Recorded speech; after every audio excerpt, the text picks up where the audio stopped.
पुण्यात पुढच्या बातमीकडे, प्रत्येक क्षेत्रामध्ये आरक्षण आहे तर क्रिकेटच्या मैदानात देखील आरक्षण द्या अशी मागणी करून रिपब्लिकन पक्षाचे अध्यक्ष रामदास आठवले यांनी खळबळ उडवून दिली आहे। आज नागपुरात झालेल्या पत्रकार परिषदेत आठवले बोलत होते।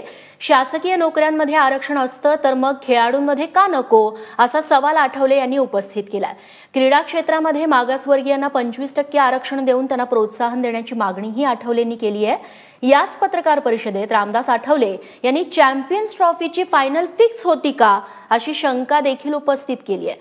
शिवाय याची सखोल चौकशी करण्याची मागणीही केली आहे।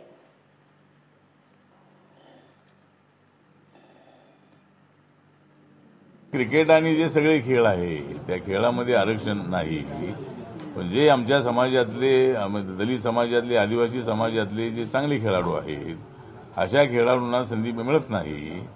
त्यामुळे अनेक वेळेला आपले लोक मॅच हारतात आणि आता पाकिस्तान बरोबरची जी शेवटची मॅच होती ती मॅच हारली। वास्तविक एवढ्या एवढ्या गंभीरपणे किंवा एवढ्या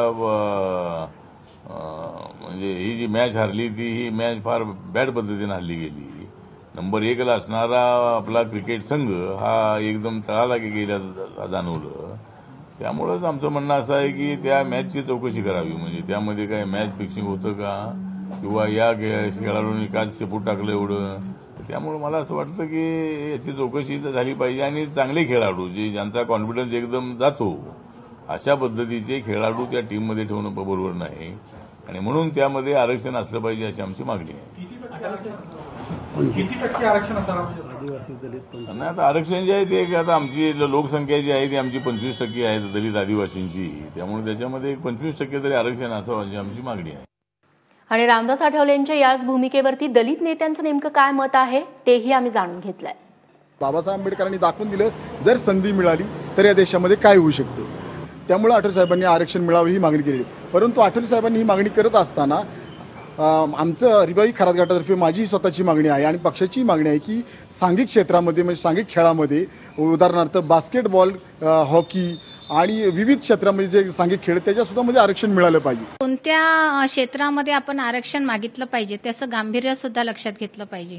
बाबासाहेबांनी जे आरक्षण दिलं होतं ते शैक्षणिक आणि नोकरी भरतीमध्ये दिलं होतं, कारण अनुसूचित जाती जमातीचे व आदिवासी असतील त्यांना सर्वांना मुख्य प्रवाहामध्ये आणण्याकरिता बाबासाहेबांना अभिप्रेत असलेलं आरक्षण जे संविधानात आहेत त्या गंभीर प्रश्नाला लक्ष न देता आपण जर आपलं डायव्हर्ट केलं अशा पद्धतीने तर मला वाटते हे चुकीचं आहे।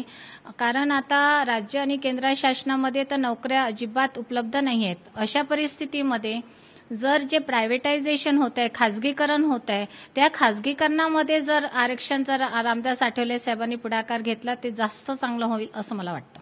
जाणीवपूर्वक सगळ्या क्षेत्रामध्ये सर्व समूह गेले पाहिजे, सगळ्यांना संधी मिळाली पाहिजे असा तो आरक्षणाचा भाग आहे। त्याच्यामध्ये क्रिकेट असो, हॉकी असो, याच्यामध्ये सुद्धा आरक्षण असावं। जे सत्तेवर आहेत, ज्यांनी जे निर्णय प्रक्रियेत आहे त्यांनी त्या सभागृहामध्ये त्या पद्धतीनं तो आग्रह धरला पाहिजे। केवळ लोकांच्या समोर येऊन या क्षेत्रामध्ये आम्हाला आरक्षण मिळालं पाहिजे असं म्हणणं फारसं उपयोगाचं नाही।